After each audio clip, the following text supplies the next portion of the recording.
Então, bem-vindo à segunda parte do Pontapé de Canto desta semana, recém-regressado comigo e com o António Tadeia. António, tu uma vez disseste que achavas que Jorge Jesus tinha, do ponto de vista comportamental, alguma instabilidade. Tu achas que é isso que aconteceu na gestão desta época? Por exemplo, o Sporting foi claramente a equipa que mais... Não me lembro de ter dito isso, mas... Não, uma coisa parecida, não é exatamente com estas palavras, não quero criar problemas ao António.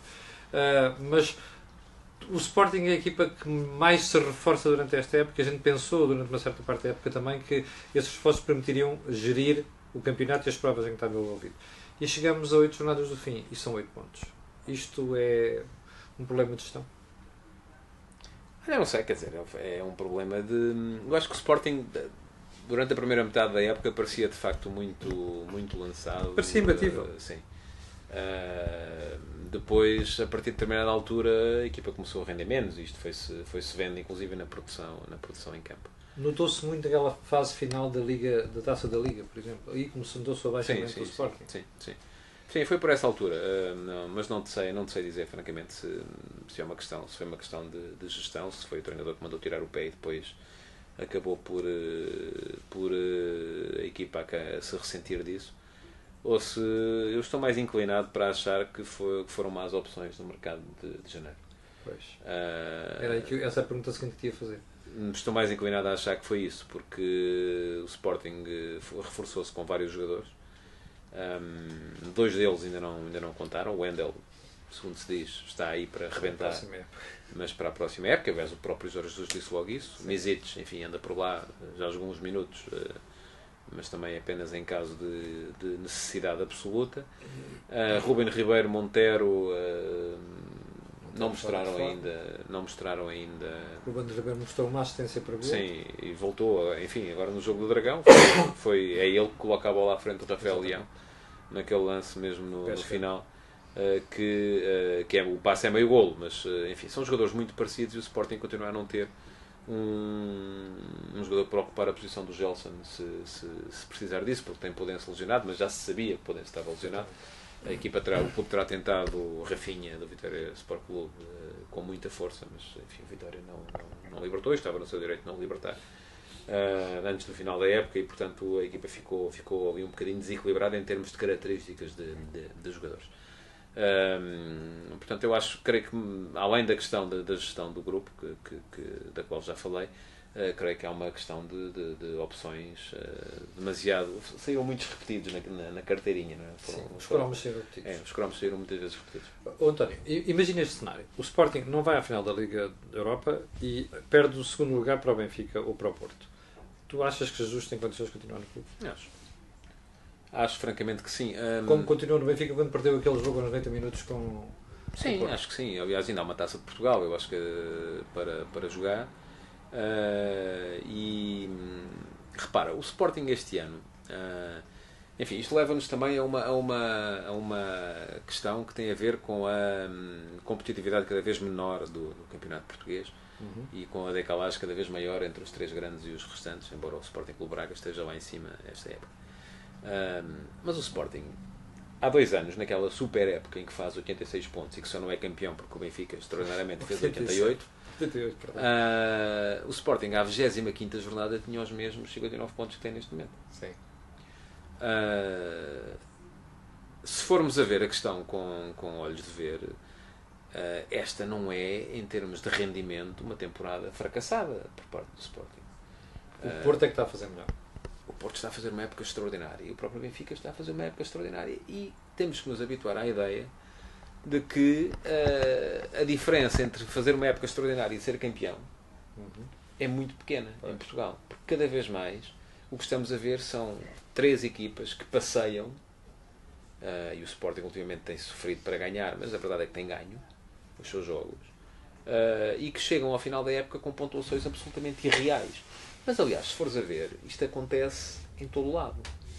Olhas para a Espanha e vês o Barcelona a gerir à vontade. Inglaterra ou City, a Alemanha ou o Bayern de Munique. Enfim, está tudo igual. Isto está a dizer-nos que os campeonatos nacionais cada vez fazem menos sentido. Temos de ter uma Liga Europeia. Eu acho que o caminho é esse e é inevitável. Vamos dedicar um programa a isso. Acho que vale a pena. Porquê? E as pessoas podem achar que não, porque, enfim, nos anos 30, quando se resolveu em Portugal, a história é muito fácil de contar e é rápida. Portugal empatou 9-0 com a Espanha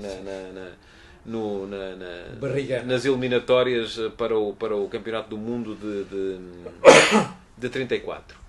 E gerou-se uma comissão em Portugal e disse o que é que os espanhóis estão a fazer bem que nós estamos a fazer mal. E os espanhóis tinham um campeonato nacional por jornadas, nós não tínhamos. Tínhamos o nosso panorama competitivo, eram os campeonatos regionais, que se jogavam até ao Natal. Depois tínhamos o campeonato de Portugal, que era por eliminatórias, na ponta final da época. E então resolveu-se criar o tal campeonato experimental da Primeira Liga. E as pessoas diziam, isto nunca vai resultar. Isto o que há é que a malta gosta é da rivalidade, aqui é o carcavelinhos contra o fósforo, isso é que é do caraças, mas não. Afinal acabámos por ter o campeonato nacional. E hoje em dia, as pessoas que dizem, isto não, Liga Europeia não vai resultar, isto as pessoas gostam é da rivalidade do Benfica com o Sporting e com o Porto. Não vamos por aí. O mundo muda e as pessoas mudam com ele. Hoje em dia, aquilo que eu vejo nos miúdos e nesta nova geração que aí anda na rua, nas redes sociais, seja onde for, é que cada vez temos mais gente preocupada com o que é que fez o Manchester City, o que é que fez o Manchester United, o que é que fez o Chelsea, o que é que fez a Juventus, o Real Madrid, o Barcelona, e menos gente preocupada com o que se passa em Portugal. Temos que saber readaptar-nos e, sobretudo, temos que ser capazes de liderar este processo de mudança, porque se deixarmos que esta mudança nos lidera a nós, até porque assim perdemos a hipótese de condicionar as decisões da própria Liga Europeia. Claro. Devemos dedicar um programa a isso, fica prometidíssimo aqui. António, Benfica, com facilidade espantosa, a mim surpreendeu, despeta 5-0 ao Marítimo e ainda consegue que Jonas marque 3 golos e que já vai com 30. Muito difícil perder a liderança dos melhores marcadores. Sim, acho difícil neste momento, até porque, enfim, Basilos está dentro e fora e não tem mantido a tal constância de rendimento. O Benfica teve um início de jogo complicado, atenção. É verdade. Enquanto o Marítimo, 15 minutos difíceis. Enquanto o Marítimo conseguiu meter o fulcro do jogo no meio campo defensivo do Benfica e conseguiu fazê-lo dificultando muito a saída de bola. E até com o remate perigoso. Do Benfica, sim. O Benfica não se via como é que o Benfica ia sair daquilo, saiu com aquele gol do Jonas. Enfim, isto leva à tal reflexão. Jonas é um jogador e temos um Benfica Jonas dependente. É Jonas que carrega o Benfica às costas. Eu acho que menos este ano do que há 2 anos, curiosamente. Eu neste ano vejo o Benfica a jogar mais do que vi há 2 anos, na tal época dos 88 pontos, em que, de facto, esse Benfica foi muito Jonas e havia pouco coletivo, e é normal que houvesse, porque a equipa estava, embora o Rui Vitória nunca tenha aceito isso, essa crítica, e sempre a tenha rebatido, a mim o que me parece é que esse Benfica estava ainda a mudar de processo, e aquilo que se revelou foi que era uma equipa quase sem processo, era uma equipa cujo processo era basicamente talento individual dos jogadores na frente. Neste momento eu já vejo ali muito coletivo, e acho que neste momento há mais Benfica no rendimento do Jonas do que há Jonas no rendimento do Benfica. A equipa, quando consegue sair, e o ponto fraco deste Benfica é claramente a saída de trás. Sim. Uma equipa que queira matar o Benfica, este Benfica em termos futebolísticos, é condicionar-lhe a saída de bola, é impedir-lhe a saída com qualidade. Se o Benfica sai com qualidade e consegue entrar com qualidade, com os jogadores virados para a frente no último terço do campo, é muito difícil de parar. E é muito difícil de parar porque tem gente que troca a bola a uma velocidade vertiginosa. Como se viu, e que baralha qualquer adversário. Isto leva-nos depois àquilo que muitas vezes os rivais dizem, é que os adversários com o Benfica não se empenham. Enfim, parece-me difícil de sustentar a tese segundo a qual 15 das 16 equipas do campeonato estão envolvidas numa conspiração para facilitar a vida a uma das outras. Aquilo que me parece é que este Benfica, em termos coletivos, é uma equipa forte ofensivamente quando consegue levar a bola para o último terço, e a questão é que quando não o consegue, e quando é que não o consegue? Não o consegue, por exemplo, nos jogos da Champions, quando tem adversários de maior qualidade, não o consegue nos jogos contra o Flóculo do Porto, e nos jogos contra o Sporting. Embora este ano o jogo contra o Sporting tenha sido um jogo diferente, porque o Sporting propositadamente baixou as suas linhas, do meu ponto de vista, erradamente, já o tinha dito na altura. E por isso mesmo, esses são os jogos em que Jonas não marca. Se fores a ver, Jonas leva 4 anos em Portugal, marcou um golo ao Porto e um golo ao Sporting, ambos de penalti. Sim. Bola corrida, 0. Na Liga dos Campeões tem 2 golos até hoje pelo Benfica. Um ao Zenit, outro ao Galatasaray.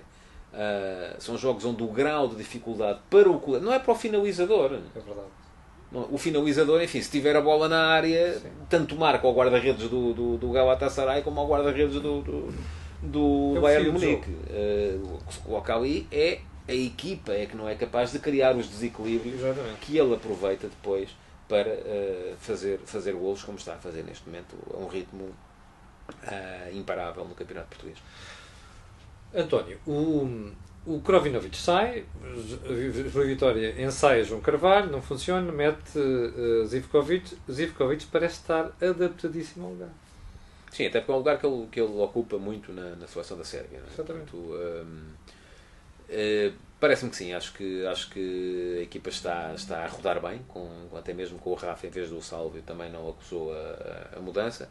Serve voltou em bom nível. E o Rafa, achas que está a subir? Acho que sim, e é normal que suba, porque os primeiros jogos, depois de muito...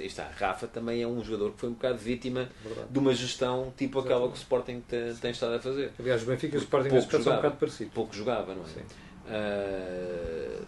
Entrou na equipa, os primeiros jogos se calhar nem foram fantásticos, mas agora está a começar a ganhar. Enfim, continua a ser um jogador com uma dificuldade extraordinária para finalizar. Isso eu acho que é, de facto, o ponto muito, muito fraco do Rafa.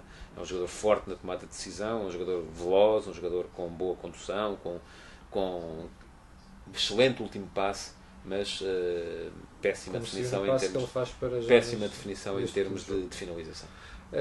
E a defesa? O Rubem Dias está para ficar? Sim, creio que sim. Aliás, durante o início do campeonato, quando apareceu o Rubem Dias as primeiras vezes, foi isso que me pareceu e foi isso que disse, que era preciso ter atenção ao miúdo, porque era naquele momento já uma solução muito, muito válida para a defesa do Benfica. E pode ser o futuro da defesa da seleção? Vamos ver. Eu, se me perguntasse há 2 anos, diria que o Ruben Semedo estava lançado para ser o futuro da defesa da seleção. E, aliás, o próprio Jorge Jesus disse isso numa conferência de imprensa. Eu também estava com isso. E depois a vida, às vezes, dá voltas e surpreende.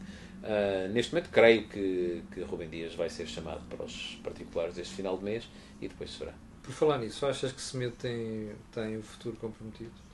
Que Semedo? O Nelson Semedo. O Rubem Semedo. O presente está, não é? No futuro veremos. Acho que é sempre possível dar a volta por cima, mas o jogador tem de... Até por ser um jogador mesmo que teve, psicologicamente. Até por ser um jogador que teve já alguns problemas em fases anteriores da carreira, que depois foram suplantados a dada altura em quando ele se focou e quando ele foi capaz de, se calhar, afastar-se de determinadas companhias. É uma altura em que ele tem que pensar e tem que pensar o que é para a vida dele. António, só para terminar, o Estoril afundou-se monumentalmente nas últimas jornadas. O que é isto? Eu pensei que o Estoril estava na fase de recuperação. Também eu. Aquilo que se viu do Estoril a dada altura culminou com aquela vitória sobre o Sporting 2-0. Foram, salvo erro, 3 jogos seguidos sem sofrer golos, foi uma equipa a ganhar sucessivamente, e depois veio aquele vendaval no jogo contra o Porto, e a partir daí foi o desastre total. Não sei até que ponto é que aquilo que o Ivo Vieira disse no final do jogo contra o Porto pode ter sido um fator importante no que se passou a seguir. A que é que tu referes? Às críticas fortes que ele fez ao plantel, aos jogadores. E isto, enfim, não há aqui uma receita que dê sempre certo. Por isso é que o futebol é difícil. Não há uma receita. Um treinador que queira fazer aquilo, por exemplo, José Mourinho fez aquilo uma vez. Sim. E tirou frutos. José Mourinho, se formos a lembrar-nos quando era treinador do Porto, primeira meia época, leva 3-0 no Belenenses e destrói a equipa completamente na conferência de imprensa. Mas destrói. E disse mesmo, inclusive, há jogadores aqui que não voltam a jogar comigo. E houve alguns que não voltaram a jogar. O grupo reagiu. Porquê? Mourinho, nas duas, ou teve muito jeito para o fazer, ou conhecia o grupo e sabia que o grupo ia reagir de uma determinada maneira. E Vieira, agora a seguir a este jogo com o Porto, em que o Estoril leva 3 golos na segunda parte, disse que teve dó, os jogadores do Estoril em campo metiam-lhe dó. E a equipa piorou. Os jogos seguintes foram muito piores. Apanha 6 em casa do Braga, nomeadamente. Isto, das duas uma, ou aquele grupo não estava preparado para ouvir aquilo, e o treinador então devia ter percebido que não era a altura para dizer aquilo, ou então há mais alguma coisa que nós não temos conhecimento. Não é? António, quem é que é o mais provável candidato à descida neste momento, olhando para aquilo que tu eu não sei, eu acho que muita coisa vai ainda mudar. Muita coisa vai ainda mudar lá em baixo. E portanto, Feirenses e Aves, aqueles... O Feirense parece estar agora numa ligeira retoma, o Aves também mudou de treinador, vamos ver. O Moreirense com o Petit tem ali também um novo alento, o Paços de Ferreira já o teve, agora parece estar a cair outra vez, enfim, vamos ver. Há muita coisa para mudar e acho que ainda vão mudar treinadores. Olha, só mesmo para terminar, prognósticos para o Porto hoje. Não vais responder a João Pinto? Não sei dizer, ainda não tive, como estamos aqui, aliás ainda não há. Não vi os 11, acredito, portanto uma equipa como a outra acabem por mas isto é cumprir calendário apenas, mas... Eu acho que sim, quer dizer... E não prejudicar a nós aqui, até com alguma graça, o árbitro do jogo de hoje só apitou uma vez um jogo do Porto contra uma equipa inglesa, foi o Porto-Leicester, e o Porto ganhou 5-0. Enfim, tem alguma graça, é uma curiosidade, mas não creio que haja hipóteses reais do Porto ir a Anfield Road ganhar por 5-0, portanto é um bocadinho como a questão do Sporting, até menos. Enfim, mais depressa havia o Sporting campeão este ano do que o Porto a ganhar por 6-0 em Liverpool hoje. Mas, enfim, é futebol, não é? Tem que se esperar. Agora, para fazer um prognóstico para o jogo e perceber se o Porto... Creio que o Porto é capaz de fazer um bom resultado hoje. Mesmo com o Sérgio Conceição a rodar, se calhar, alguns jogadores, porque do outro lado também é possível que Jürgen Klopp também roda de alguma forma a equipa. Tem mas vai ser um jogo com toda a gente a pensar noutras coisas. António Tadeia, ficamos por aqui, segunda parte do Pontapé de Canto desta semana.